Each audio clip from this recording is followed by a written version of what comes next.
Üstad. Hocana. Men Yakupça döwgalaly olanma diýinki. Hava. Haydi orada. Şu moğollamın ýanyna türnäy men mara şoňa bir gaýrat edip bir şu gowy edip düşündirip bersene şu akşam namazyny dogry sanalýandym şu tesbihimi ýerinden doga edilýänine. Bir ýyl gowy ulama okman soň mara. Öňüm sanamadylar şunu hiç men sanana akyp bar bir ýyl kyn görýärmi. Onu men dün ahunadan soradym diýsem näme ýarymda bolmasaň bir hilerak görtdiler. Şu gaýrat edip düşündirýän. Ady näme? Anna abi. Ha. Hoş.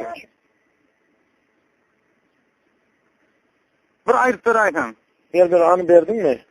Aýdyp berme, dinläp durma, şogram kasta dur. Assalamu alaykum, anna ýaşymy goýmaýar diýerler. Animatly. Dinläp otur. Inna anna ýaşly. Näme Peygamberimiz sallallahu aleyhi ve sellem diýdiňler näýdi? Et-tajul jami' lil usul fi ahadith ar-rasul diýen bir hadis var. Şu hadisleriň İmam Azam mezhebinde, Şafii mezhebinde, Hanbali ve Hanefi 4 mezhebin 4'ünün müştehitleri şu hadislere amal edip 4 mezhebin 4'ünde de 5 vakit namazın izinden bir de ayetül kürsi 33 şedek Subhanallah, 33 şedek Allah, Elhamdülillah, 33 şedek Allahu Ekber deyip bir de la ilahe illallah vahdehu la şerike lehu lehul mulku ve lehul hamdu yuhyi ve yumit ve huve hayyun la yemut biyedihil hayr ve huve ala kulli şeyin kadir diyen duanı okumalı tavşırıya. Hadislerin hemmesinde de var. Peygamberimiz İmam Azam mezhebinin kitaplarında da var. 4 mezhebin 4'ünde de var. Eğer de mesela bir ilminiz ya bilminiz bolup başına çıkacağım olsa inşallah kitapları getirdiysem ben alıp parayın zaten deyin ya olmasa bir okudup bilýän mollalarynız bolsa, zadyňyz bolsa, ýa bir öz bir ustadlaryňyz bolsa, bir arap dilinden zatdan başlayan adamlar bolsa inşallah haçan görköz diýseniz, islam gelin, islamam alyp baraýly inşallah. Onun ata-babalarymyzda meselem akşam namazından soň tesbih sanalmaýa diýilen gurrun ata-babamyzda ahirde 70 ýylyň dowamyny bizim gören ata-babalarymyz 70 ýylyň dowamyna ata-baba. Olar 70 ýylyň dowamyna olar çarahun, törahun, koşmarahun, olar revolýusiýan döwürlerinde şu döwürde aýrylan, olan izna halim ulama bolmadyk. O bolalar 70 ýylyň dowamyny öňüňiz bilýän, tutsa tutmaýan ahum bollar bilýärmediler. Allah'a şükür Türkmenistan öl başdaşlaryň soň, öl padişahlarymyz bolan soň bu dine, diýanata, meçhide, medrese ruhsat berilip ilimler istigad etdi, barıp okulyp gelini görüp etti. Bulardan hemmesi bizim öz Hanefi mezhebinin kitabında da var, beyleki 4 mezhebin 4'ünde de var. Yani o mezhepler bize gerekir, bizim öz mezhebimiz İmam Azam mezhebi şu özünde var kitaplarında, hadiste de var. Ondan Allah Teala'nın öz Kur'an'da şezkurullaha zikrün kesira Hudayı köp yad edin nivaydiya. Şimdi Hudayı köp yad edecek olsa şu beş namazın izinden şu Subhanallah, Elhamdülillah, Allahu Ekber şu Hudayı zikretmek. Aslında namaz bilen zatın özü Hudayı paklemek, Hudayı hamd etene aytmak, Hudayı her bir zatın delillikini aytmak. 3 zattan ibaret bak. Hudayı paklemek, Hudayı hamd aytmak ve Allah'ın her bir noksanlardan, kemçiliklerden paklemek. Namazın umumu manası şu. Allah Teala da yürüyüşü namazın manası şu olan zaman bak namazın köp yerinde şu 3 söz kaytalanıyor. Mesela namazı Allahu Ekber diyen başında Allahu Ekber kaytalanıyor. Subhanallah demek, Subhaneke demek, Hudayın senin ayıbı noksanlardan paklemek demek. Başlanıyor. Elhamdülillah deyin, elhamdülillah'ın başlanıyor. Allahu Ekber deyin, ruku'u demeyin, Allahu Ekber kaytalanıyor. Subhane Rabbiyel Azim, görüyor musun? Subhane söz kaytalanıyor. Yine ruku'da, secdede, hepsinin arasında oturanla şolar kaytalanıyor. Namaz baştan ayağına nedenine köp yerinde Subhanallah, elhamdülillah, Allahu Ekber kaytalanıyor. Ondan Peygamberimiz Aleyhisselam'a maydiyor. Namaza dağılına selam verenden sonra namazdaki koyuveren Subhanallah, elhamdülillah, Allahu Ekber. Serevne bir namaz okanına bir fikrimiz eylaki diye, fikrimiz dayhan, sığay diye, mağlar, sığay diye. Her kimin fikri namazın için eylaki tutraya da şu tutranın altında biz namazın içinde yani temçilik koyverdiğimiz oluyor. Sebebi doğru ve doğru surette şoları ayttığımız olmuyor. Şunun için Muhammed Peygamberimiz sallallahu aleyhi ve sellem 5 vakit namazın izinden şu namazın içindeki Subhanallah, namazın içindeki Elhamdülillah, namazın içindeki Allahu Ekber'ler var. Şolarda koyverilen temçiliği sonundan 33 deyip hepsinden 30 tanesini koydurup şu namazın içindeki kemçiliği doldurmak için Peygamberimiz zikri, Subhanallah, elhamdülillah, Allahu Ekber'i, şu namazın içindeki Subhanallah, elhamdülillah, Allahu Ekber'de koyuveren kemçiliğimizin yerini doldurmak için 33'ten son hemen salamdan sonra 33 yıldır ayetmalı Peygamberimiz buyurup gitti. Şimdi mesela ertesi namaz, öğle namaz, ikindi namaz, yatsı namazda kemçilik koyuveren akşamda koyuvermeyen önemli. Yani akşam namazda da adam fakirine ama insan caizül hata, insan yanlışlık bile akşam namazda da seninle şunlar kemçilik bölük biliyor. Onun son namazın içindeki kemçiliğini düzeltmek için Peygamberimiz sonundan 33 çeyrekten Subhanallah, elhamdülillah, Allahu Ekber'i buyruk koydu. Şimdi değil mi? Şimdi mesela önkü ata-bağaların dinlemedi olur mesela bir kamil mescitlerde yani annelerde bolmadı ya olmadı bir kaçıp neyemedi oruçtan kaçıp şeylerek bir kıyın doğdu. Ondan akşam bilen yatsın arası. Darrak deyip her kim şu yolla izle ya vayvane zikir eden olmalılar. Yoksa özümüzde köp yerleri oldu. Köp yerin ulamalarını zorlayanla da min yıl Peygamberimizin zamanasından şu kune çelli geliyen akımamağın mezhepli kitapların hem yerinde şu Subhanallah, elhamdülillah, Allahu Ekber'i deymeliler. Allah'a hiç bunu koymaz. Şunu terk eden Peygamber'in sünnetini terk edendir. Ulamalarımızdan terk eden değerler yöne mümkün gören değerlerler, mümkün neden değerlerler. Veya bu alimlere miyazlara değerler, dövürme öğrenip görenler oluyor, gâdetler oluyor. Ulamalarımız okumanını bilenmirem, edenmirem yöne halka öğretmesen onu neymişini öğretmeden neymişini onu bildirecekler. Yani düşündüm ondan. Şimdi şu an Allah'ın emeğine doğru ya. Yatsı namazını neyim için 4 okuluyor diye. Yani şu buyruğu 2 kenne buyruğu onu kılsam da ya 2 ken morin. Yatsı namazının berekeler. Yani şu an bir evinin okulda yatsı namazı okuyanla mescitlerde 4 okuluyor. Ama kitaplarına yani ikindi bir razı verilmez. Bak 4'üm var, 2 de var. Yatsı namazının farkından sonra 2 rekat sünneti namazı 2 de okuma Peygamberimizin sünneti. Yine üstüne 2'ini koşmak müstahap. Sünnet diyeni nemedir? Sünnet diyeni Peygamberimiz sallallahu aleyhi ve sellemin geden işi, aydan işi. O değil. Peygamberimiz diyordu 2 rekat okarken. Müstahap diyeni sünnet diyeni Peygamberimizin elmedana eden işine sünnet değil. Peygamberimizin elmedana 2'den okarken. Müstahap diyeni Peygamberimizin şehvat edip, şehvatını taşlap. Olur mu? Ve ulemaların, evliyaların hem söyleyen amalı müstahap diye. Peygamber İslam'ın öldüğünde elmedana 2 okarken. Böyle kâfe. Şehvatlarda şunu 4 ederken. Ondan sonra ulemalar geliyor da 2'ini okumak sünnet. Doğru Peygamberimizin elmedana şunu ediyor. Yani Peygamberimizin kâde 4'üm ediyen eken diye de ulemalarım şunu 4 etsin, sualı has getir koy deyip 4 etmeliyerler, 4'ü müstahap ediyorlar. İnsan şuna koy düşün. Sen 4 okusan, o ki 2'nin sünneti yerine ediyor, sonki 2'nin müstahabın yerine ediyor. İnsan 4 okusan, bırakta 2 tavşan vuran adam ol yani. Şimdi şu an mesela Rovnak'ın İslam'ın aydiyanı sünnetine aydiya. Müekkat öydüyen adam satında da. Hava, dinle bari, müstahabını aytmaya. İnsan, şimdi gel 4'ü değiller değilsin.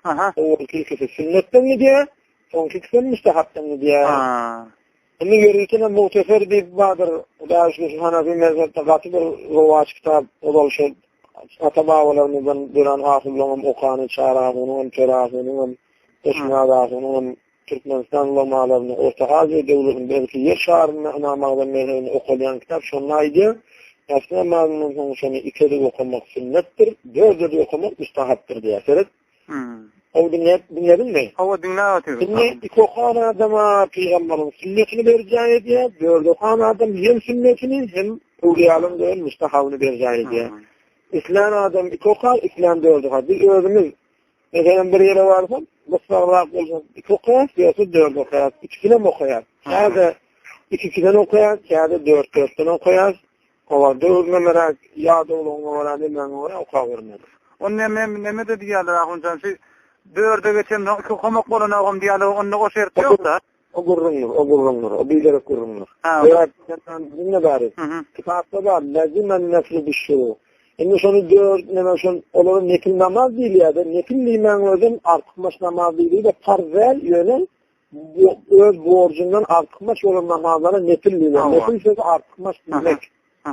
Şimdi şunu diyor etmek artıkmaş da düşünün mü? Nefil namazlara Allah niyet kılın plan rekat nefilliyip niyet kılın plan rekat sünnetliyip ya yassin sünneti hemen sünneti deyip Allahu Ekber deyip elini bağladın mı? Şondan soň şonu devam edip tuturmak boynuna farz olur. Çok edekli. Ama o vakit kitaptaydı lazım ben nasıl bir şey. Nefil namaz boynuna vacip olur, farz olur, girişmek bilen niye? Sen Allahu Ekber demesen giriştin ben. Şu tasdik etmeden. Inni dinle bari. Seninle yatsı namazı hocam vaat edecek. Şoňa geldiňerin odalar dört okuyadın. Gelme şunu niyecemen iki okuyacak. Kimi? Amen yasta girişem ama 4 girişmedim değil mi? 2 giriştim değil mi? 2 girişsem 2'nin boynunu ayırmak var. 4 gitmeyetmesem 4'ü boynunu ayırmak var. Ama girişmeyken seni şunu 4 etmek boynuna farz et. İsle 4 et, isle 2 et. Demek ki şert de onundan ha? Onun niyeti 4 diysen 4, 2 diysen 2 ne diye. Hatta kitaplardaydı ya. Yatsı namazının aslı 2'dir diye. Son ikisi müstahaptır diye. Yatsı namazının 4 sünnetini niyet edip girişten niye? Sonra 2 kat okavam dağılına salam versen niye? Son ikisi boynuna farz olmaz diye sebebi diye. Son ikisine diye yerinden kalıp subhaneke yerinden kalıp 3. rakada kalmasan 3. 4. rakat boynuna farz olur diye. Sebebi aslı 2 diye de. Aslı 2 diye. Düşünün, şimdi 3. kaldın mı? Ondan sonra 3 4'ü boynundan ayırmak, boynuma farz olmayla diye. Mesela dinle bari. 50 yıl 4 okudursan 2 okuyu hiç tapalıyor. Ben ilmide ama aynı şimdi 4 okuyadım. Şimdi 4 farz olur deyip düşünmelilerle. Bunu ayrılmalar. Sadece yine bir neme var lan. Bu yine de tutuyanız mı olur ay diye bir mevrid deyip yine deyip son çıktı bu da atar sadakallavim bir neme mağfirli والوالدي ustazi bu da son çıktı da deyip bir neme diyor. Şulara da Allah'ım mağfirli demek, Allah'ım mağfirli demek. Allah'ım mağfirli enfirli men günahımı geç. Enfir demek bağışla li menin günahımı geç. Veli validey ece kakamın günahını geç. O değil. Ece kakada 2'ye bölünüyor. Hakiki ecen kakan var seni dünyaya gelmene sevap olur. Şimdi ustadın var. Ustadım sen bir ecen kakan çünkü o senin cennetine gitmene sevap olan alim. Şunu mu? Şimdi şu veli valideye de hem eceni kakanı hem ustadını niyet etsen veli ustadi diyme gerekir.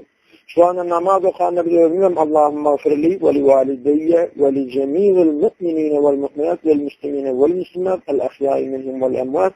Rabbana atina fid dunya haseneten ve fil ahireti haseneten ve qina azabannar deyip şunu kaydıyar. Ama yani beyleki o namazın başında dile edenimizde Allahümme mağfirli ve li valideyye ve li ustazi ve li akribai ve li asdikai. O şu veriyen, şimdi yani ibadetten ben günahımı geçeceğim kakamın ve li ustadlarımın ve li asdikai dosyarlarımın ve li akribai tanış bilişlerimin doğun kardeşlerimin ve yeryüzündeki ve li cemî'l mu'mininin yeryüzündeki ehli mu'min ayarların Müslüman erken ayarların, ölülerin, gâlerin günahını geçtik yalvarıyor. O namazın içinde o üstadını koşmaya gerekler, başka vakıfta koşuvermedi. Başka vakıfta ne emredileysin bu turası? Bir dinle, sadakallahu azim nimet, Allah Kur'an'da yalan sözlen yeri var mı? Estağfurullah, yok. Estağfurullah, bereketli. Allah Kur'an'da olmasa da hiç başka yalan sözlen yeri var mı? Estağfurullah, bu olmana mümkün. Allah ne yani aysa doğru aydar mı, aytmaz mı? Aydar. Sadakallahu azim nimet dinle. Sadaka doğru aytti. Allah doğru aytti. Nerede Allah? El-azim. Ulu Allah, her burada attığın beyik Allah doğru aytti dinle. Şimdi ayet okudum. Şimdi ayetini kuturcak olayan, demeden halka yıllanıp Allah doğru aytti. Onunla durayman, sen aydanı doğrudur deyip halkadır yağatlatma. Şunun mu? Düştüm. Hiç o giyirilmeden o bölgenin bilmeyen vaatlarımız. Şimdi mevlüt barada, mevlüt kıymet baştan ayağa, başından innâda tehnâden Kur'an'ı koruyan, birinden ya Resul işfâna yevmen nüşür kıyametin sen bize şefaat ettik yalvardı ya. Peygamberimiz Allah'ın izniyle şefaat edeceğim, şu şefaat etmese ummatının cennete gitmeyi mümkünden. Üçüncü, yine mevlütte la ilahe illallah Muhammeden Resulullah diye vaydırıyor. Yine Allah Teala mevlütte dilek dualar ediliyor. Şimdi bak, Allah Teala'nın önünde fakra ummati esselaminen Kur'an'ın müyesser olanını okanmıyor. Mevlütün başına Kur'an okuyor. Yine ikinci, Peygamber Aleyhisselatü Vesselam'ın şefaat dileniyor. Ya Resulullah kıyamette bir taşlama bir şefaat ediyor. Üçüncü, yine Allah Teala'nın öyle Kur'an'ı udğuni esbeciklekum menden dileğinizi vereyim diye. Bizim şu dileği Allah deyip dileği ediyor mevlütün sonunda. Allah Teala Kur'an'da ey imanlı adamlar imanınızı berkedin ya. İmanı berketmeyen la ilahe illallah Muhammed Resulullah'ını aytmak bulun oluyor. Mevlütte la ilahe illallah Muhammed Resulullah diye. İyi. Allah Teala Kur'an'da fezkurullaha zikran kesira. Allah'ını çok yad edinliktir. Allah Kur'an 5 vakit namazın vakti vardır. Işırın vakti vardır. Zekatın vakti vardır. Aradan vakti vardır. Ama Allah Teala zikir sena için vakti koymadı. Çok yad edinliydi. Sen 24 saatin 24'ünü yad etsen onu gelişiye. Zikir demek Allah'ını yad etmek. Tam mevlütte Allah, Allah, Allahu, Allah, Allah, Allahu, Allah'ını yad ediliyor. Kim mevlüdün içine inkar eylese, bilgin Kur'an'a tefsir, Peygamber'in hadisine tefsir. Mevlüt deyilmez neymişin şu adına mevlüt değil ya? Peygamber'in dünyaya böyle yüzünün münasebetmiş, şu dile yani şu okulan zikir senaları okulsa o adına mevlüt değil ya.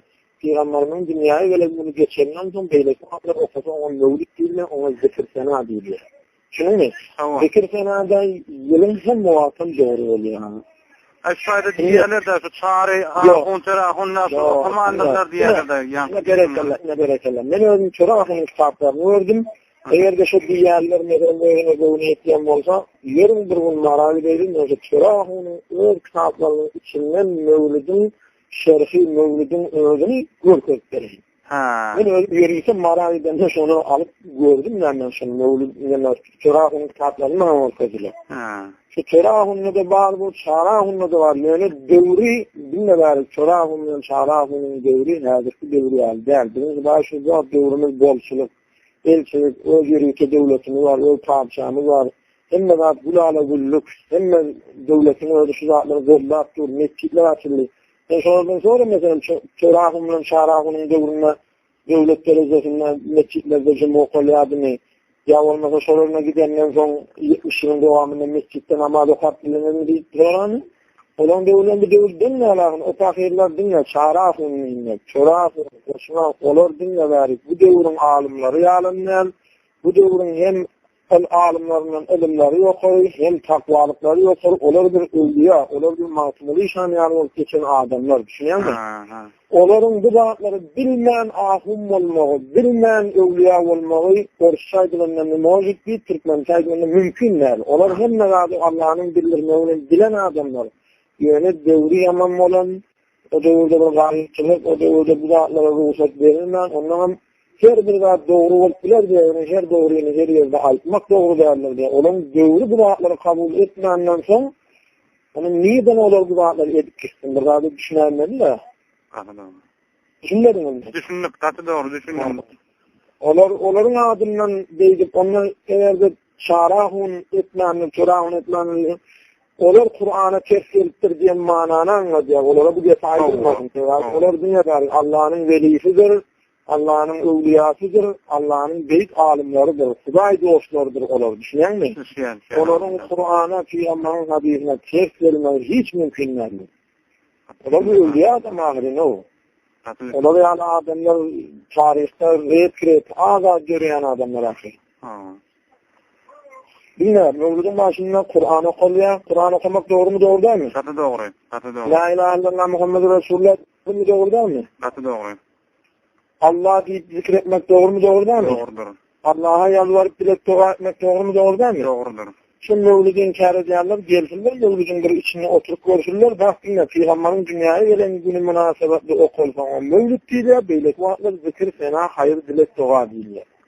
Ben ayırıp sanki. Olur geçin ardından, olur meseleminde mevlid bolmaya devam etmeye değilsin, olur mevlid değilmesin. Zikir değilsin, fena değilsin. O tayyidin ya bir adi, şoğun okulsa mevlid beylik vaatlar zikir fena da onların hiç dinleme yok.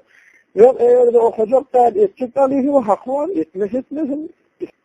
Allah'tan dilek gerek olur dilesin.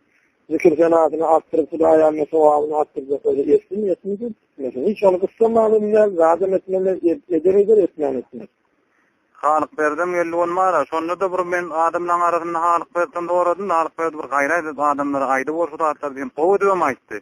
Saruna şu değildi diýä ýerlerde iman edildikden hem düşünip bolan Aa, inşallah diýerşi. Oňa. Bizden taňry alqaryn. Bilal kandan. Döwletiň artynda Allah dere salamat bolsun. Sag bol, salamat bol. Assalamu alaykum. Wa alaykum.